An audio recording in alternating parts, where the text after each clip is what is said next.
exclusivamente en el Ayuntamiento de la Ciudad de México, pasa en toda la administración virreinal y pasa en una parte muy importante de la Iglesia Católica, la única iglesia que había, que era la Iglesia Católica.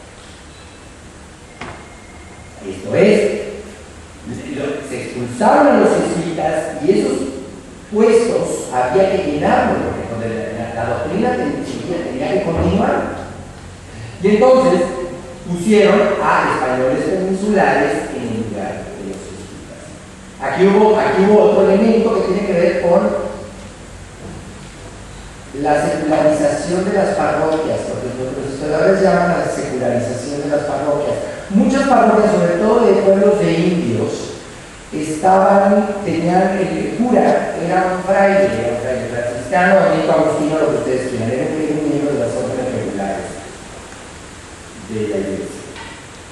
Después de la expulsión de los jesuitas, se decide secularizar muchas parroquias y se fue haciendo a lo largo del siglo, de la segunda mitad del siglo, esto es, a poner gente que está al mando del obispo y no al mando de un, no sé cómo se le diga, el jefe de una congregación religiosa, el provincial de los franciscanos, por ejemplo. Gracias. Piensen qué está sucediendo. Estamos observando cómo el rey está concentrando en su círculo, en sus manos, está concentrando prácticamente todo el poder, no personal, pero la idea del rey, la idea regalista, incluso aún hoy en día, es la idea del rey que si pudiera, lo hiciera todo, porque el rey es todo. Entonces, lo que está haciendo es una táctica política muy inteligente, que está eliminando todas las posibilidades de fuga de poder en su imperio. ¿Cómo? Bueno, a través de... es más fácil controlar a un grupo de obispos que a un grupo de obispos y a un grupo de provinciales. Entonces, ¿qué pasa? Todo esto había sucedido durante el siglo XVII. Entonces llegan los Borbones y se dan cuenta de que pues, no hay poder, no se puede aplicar ninguna política fiscal, si se le puede llamar así, porque no hay manera de aplicarlo, porque ellos no cobran los impuestos. Entonces lo primero que deciden hacer es centralizar otra vez los impuestos en manos de la Real Hacienda. Y entonces más o menos a partir de 1730 empiezan a acabar con estos contratos de arrendamiento. Y entonces como cuando termina un contrato de arrendamiento, sabes que este año ya no te lo voy a arrendar, lo voy a hacer yo. Y así se la llevaron, entonces así terminaban con el contrato de arrendamiento de la casa de moneda, terminaban con el contrato de arrendamiento del papel sellado, así. Obviamente el contrato de arrendamiento que más batallaron para terminar fue el de las alcabalas, el que tenía con el consulado de la Ciudad de México, porque el consulado de la Ciudad de México tenía mucho poder, y no me refiero nada más al poder económico, tenía mucho poder político, tenía sus agentes en España, en la corte del rey. O sea, el consulado podía mandar cartas en corto y decirle al rey, pues sabes que el rey pues, como que no las, ¿verdad? O sea, así se las gastaron. Esto de centralizar las oficinas de las alcabalas tardó hace como 25 o 30 años.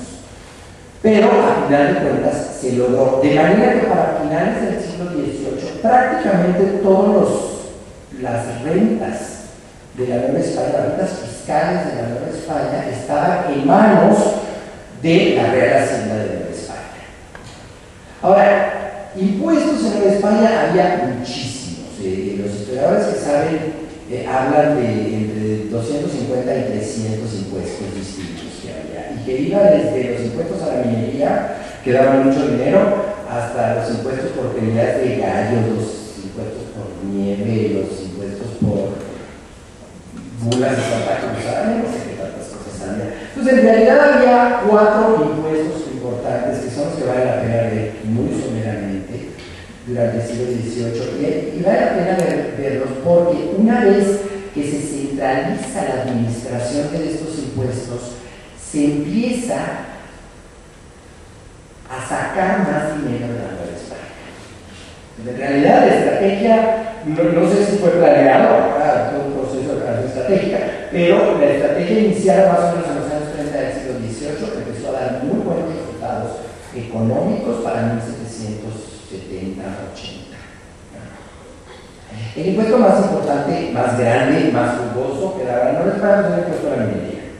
El segundo ramo de impuestos, no sé si el segundo, a lo mejor el tercero, pero por ahí va, depende del año, es el ramo de tributos de indios. Este es un impuesto por capitación, nosotros no lo conocemos porque vivimos en un mundo liberal, nos cobran impuestos por lo que ganamos o por lo que consumimos, no nos cobran impuestos por existir. En el caso del tributo de indios, es un impuesto por ser indio. Es un impuesto, es el único impuesto que se hereda del México prehispánico, es un impuesto que había aplicado Moctezuma, el más grande. No era un impuesto muy pesado, pero lo que refleja el aumento de la recaudación total de este impuesto es que durante la última parte del siglo XVIII aumentó el número de indios en el estado. Entonces refleja más demografía que actividad económica. Ahora, aquí tengo que decir, también para el caso de la minería, también para el caso de los impuestos, para recabar para los estancos, tiene que ver también con este nuevo aparato fiscal que se creó para cobrar más impuestos. O sea, no nada más es porque creció la población, no nada más tiene que ver porque aumentó la economía, sino que tiene que ver porque se cobraron mejor los impuestos. Hubo más cobradores y los cobradores eran más cobradores. ¿Sí? Entonces, esto es muy importante porque eso es quizá lo más característico de la reforma borbónica, que cobraron muchos impuestos porque la economía lo permitió, porque la población, porque el crecimiento de la población lo permitió, pero fundamentalmente porque había más cobradores de impuestos, más y mejores cobradores de impuestos.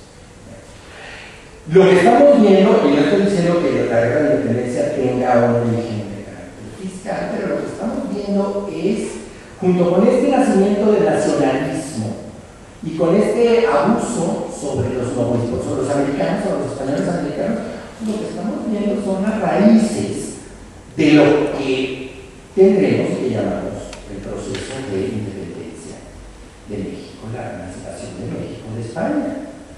Timothy Arnold, un historiador que yo admiro mucho, dice: España no se independizó de España, España abandonó a España. ¿Por qué no la cuidó? Se fue porque no la cuidó.